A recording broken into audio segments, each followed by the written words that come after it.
नमस्कार दोस्तों, जय मां भारती। द चौपाल के साथ द अभिषेक तिवारी शो का कॉम्बिनेशन पूरे बिहार इलेक्शन तक ये चलेगा।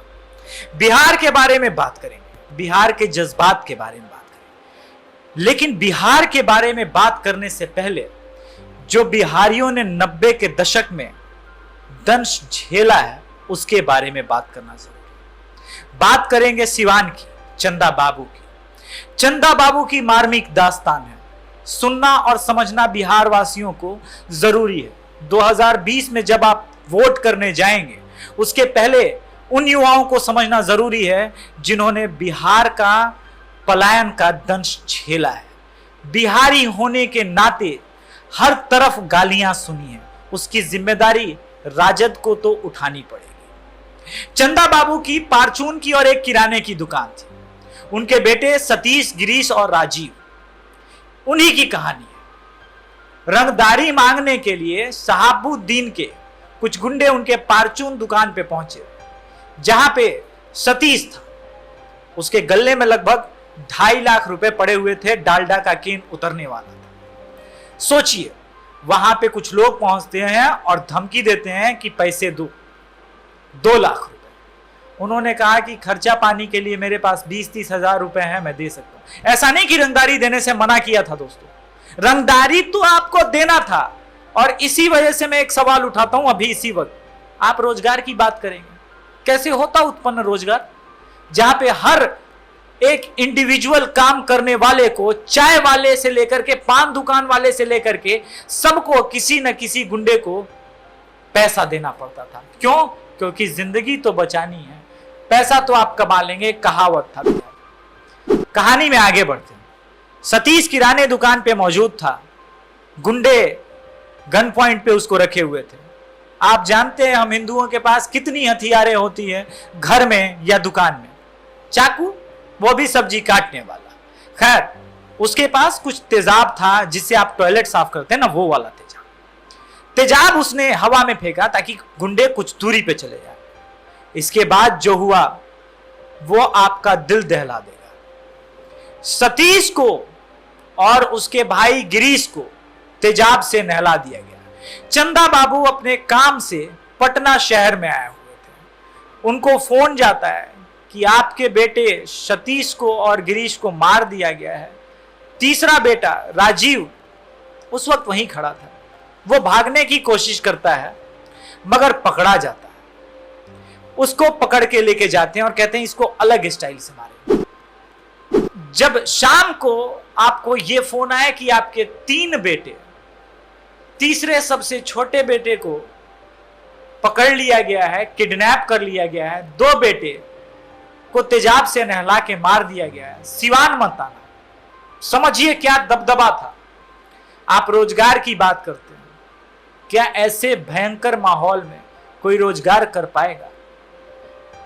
कहानी आगे बढ़ती है। चंदा बाबू इंसाफ के लिए दर दर की ठोकर खाते हैं। एसपी ऑफिस, डीएसपी ऑफिस, मुख्यमंत्री आवास, यहां तक कि दिल्ली में राहुल गांधी तक से मिलते हैं। राहुल गांधी के तरफ से आश्वासन मिलता है कि बिहार में राष्ट्रपति शासन लगने वाला है, आपकी समस्या का समाधान हो जाएगा। समाधान नहीं दोस्तों, समाधान नहीं होता।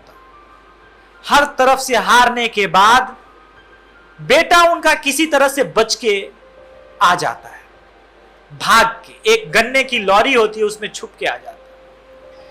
कहानी 2 साल आगे बढ़ती है। अपने बेटे राजीव, जो कि एकमात्र चश्मदीद गवाह था उन मौतों का, उसकी शादी करवाते हैं। शादी के मात्र 18 दिन के बाद उनके बेटे को मार दिया जाता है, क्योंकि वो कोर्ट में शहाबुद्दीन के खिलाफ गवाही देने वाला था। जी हां दोस्तों, हम उसी बिहार के हैं और उसी बिहार की कहानी सुना रहे हैं, जिसके बारे में तेजस्वी यादव आज कहते हैं कि रोजगार नीतीश सरकार नहीं दे रही। और लालू यादव के जमाने में क्या हुआ था यह बताने की आपको जरूरत नहीं है। खैर, कहानी को आगे बढ़ाते हैं। सरकार बदलती, नीतीश कुमार सत्ता में आते हैं, भारतीय जनता पार्टी के साथ मिलकर सरकार बनाते हैं, एनडीए की सरकार बनती है। गुंडों पे कार्रवाई होती है, ताबड़तोड़ इनकाउंटर होते हैं, बिहार भयमुक्त होने लगता है। शहाबुद्दीन को भी कुकर्मों की सजा मिलती है। सुनिएगा, कहानी खत्म नहीं हुआ। शहाबुद्दीन को कुकर्मों की सजा मिलती है। बिहारियों को लगता है अब बिहार बदल जाएगा। बिहार में सब कुछ ठीक ठाक चलने लगा, सड़कें बनने लगी, लाइट रहने लगा, रंगदारी धीरे धीरे खत्म हुई। मगर राजद या शहाबुद्दीन या फिर राजद जिन लोगों को पालता आ रहा था, क्या उसके मिजाज बदले? नहीं बदले।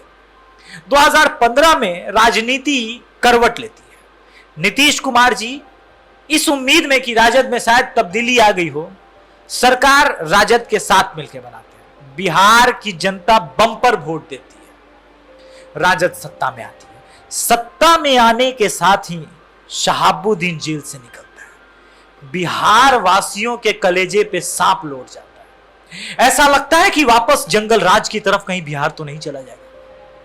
कुछ पल के लिए ऐसा लगा कि वापस बिहार में कत्लेआम का वो दौर तो शुरू नहीं हो जाएगा।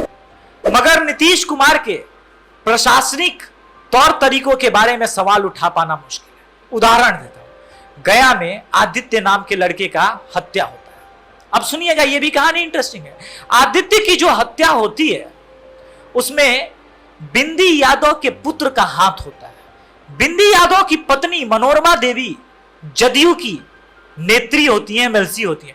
मगर नीतीश कुमार, इसी को कहते हैं मुख्यमंत्री होना, जिम्मेदारी है ना जी, राज का ना जिम्मेदारी है, पूरे राज्य का जिम्मेदारी है। नीतीश कुमार किसी की नहीं सुनते। आदित्य को इंसाफ मिलता है, कातिल रॉकी यादव जेल जाता है। मगर वापस चंदा बाबू की कहानी पे पहुंचते हैं। चंदा बाबू सीएम आवास से लेके डीएसपी, एसपी, डीजीपी दफ्तर तक चक्कर ही काटते हैं। एसपी साहब ने तो यहां तक कह दिया कि आप सीवान में मत रहिए, हमें भी खतरा हो सकता है, हम आपको नहीं बचा सकते। सोचिए, जिसके पास न्याय, संविधान, नैतिकता, राज्य की रक्षा की जिम्मेदारी है, वो हाथ खड़े कर ले गुंडे के आगे। और सोचिए उस गुंडे का क्या मनोबल रहा होगा कि सीएम ऑफिस तक से आपको इंसाफ नहीं मिलेगा, फिर आप कहां जाएंगे इंसाफ मांगने? इसीलिए दोस्तों, नीतीश कुमार और एनडीए की सरकार जब आती है तो सड़कों पे जो काम दिखता है, रोजगार, कनेक्टिविटी होगी तो रोजगार होगा, कनेक्टिविटी होगी तो आपके दरवाजे तक एम्बुलेंस पहुंचेगी। यह काम नीतीश कुमार ने खूब बेहतर किया। वहीं दूसरी तरफ राजद ने स्टाइल नहीं बदला।